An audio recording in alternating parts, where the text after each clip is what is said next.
Ladies and gentlemen, future President of Nigeria, His Excellency Peter Obi.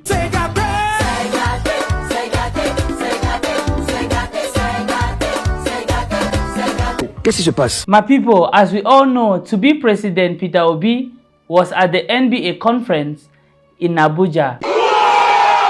I've never seen a leader loved by his people genuinely like Peter Obi. Qu'est-ce qui se passe? I listened to the man's speech. 3 things he didn't say. 1. He didn't say, vote for me, I will build roads.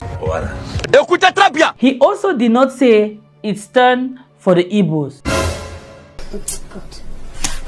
As well as, he didn't discriminate any party or participant. Oh God, thank you.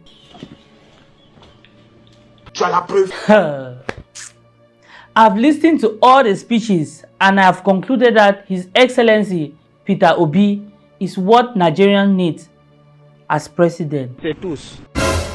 I tell God beg you. Not to disturb me. This is to tell you Africa still have some good people. Oh, thank you, Lord. Una watch. Sans plus tarder, voici les images. The former Vice President of Nigeria and my leader, H.E Peter Obi. All other protocols duly. Mine is a very simple one. Let me start by thanking the organization for inviting me.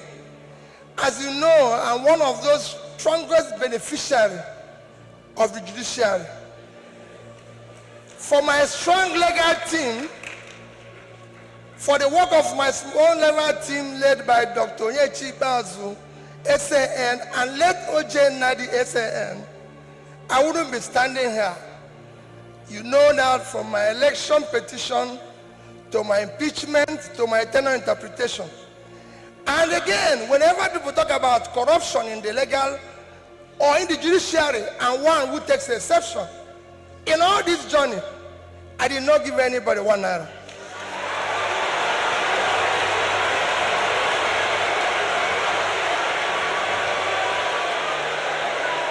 So for me,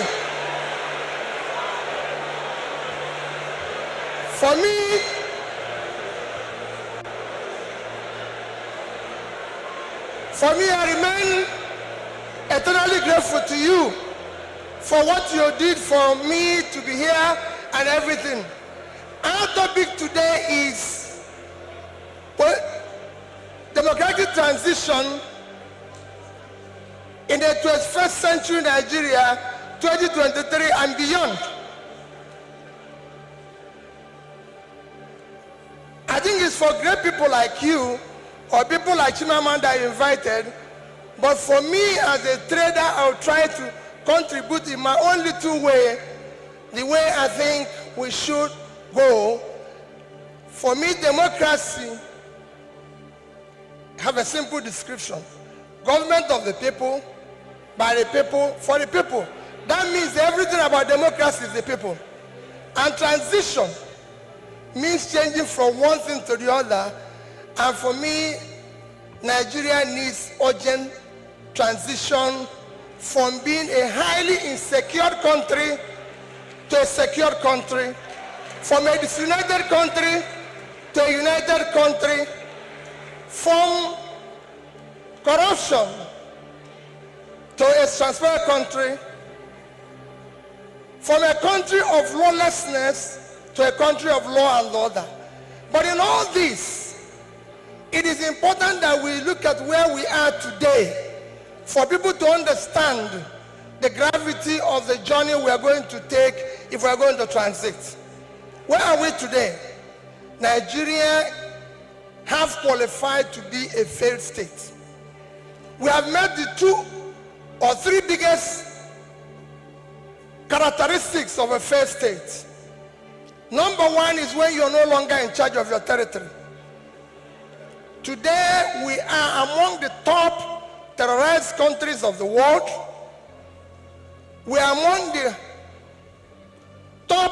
kidnapping countries of the world, banditry, criminality, bandits have taken over some parts of this country.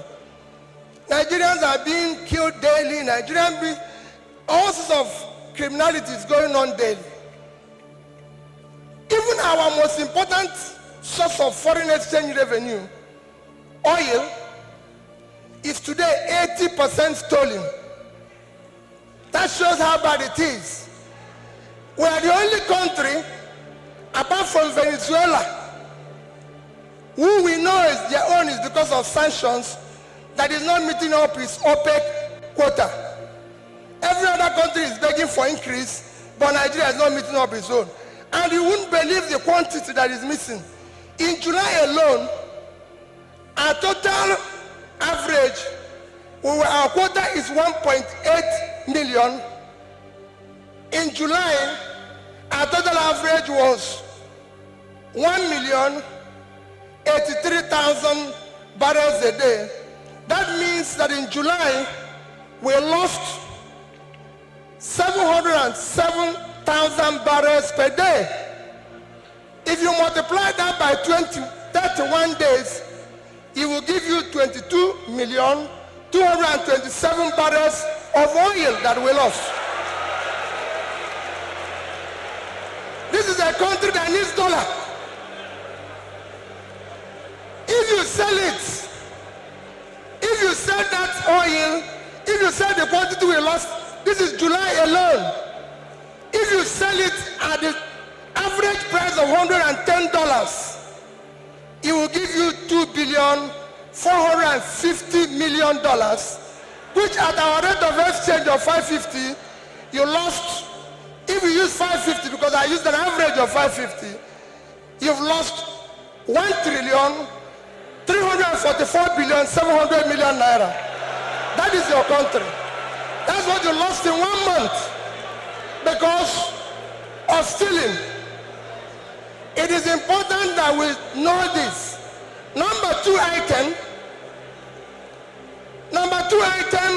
to show that we are first state is that you are no longer in control of your economy. Your economy today, we have an economy where we have over 100 million people living in poverty. Your unemployment is one of the worst in the world because you have a combined unemployment of 50%, unemployment and underemployment. Out of 200 million Nigerians, 60% is supposed to be working. So you're supposed to have 120 million Nigerians working, but today Nigerians that are working are under 50 million. So 70-something million of Nigerians are not working, they are not productive. When you compare this to your productivity, you will see how low it is. But what is even worse, we're in a physical mess, total physical mess. Because of all this, between January this year and April, the total revenue of federal government of Nigeria is 1,630,000,000,000 naira. Their expenditure is 4,720,000,000,000. If you minus this, we have a deficit of 3.100,000,000,000. That shows almost 20% to almost 200% is the deficit. And this is the crisis you face. How did we come here? It's a cumulative effect of leadership failure over the years. Because it's 10%, I'll stop here. I would have talked about power. How did we come here? What are we going to do very quickly to come out of this? Very quickly, you need to have a visionary, articulated, competent leadership to start turning around this.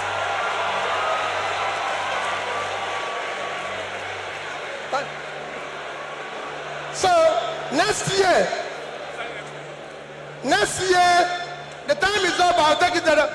Now next year, the election you're going to have next year will not be about, remember, it is not about tribe, no religion, not connection, not entitlement, It must be an election about character, competence, capacity, and commitment to deliver. Gampe, this man so is the potential and qualified president of Nigeria. Voilà, c'est ça. Goodbye.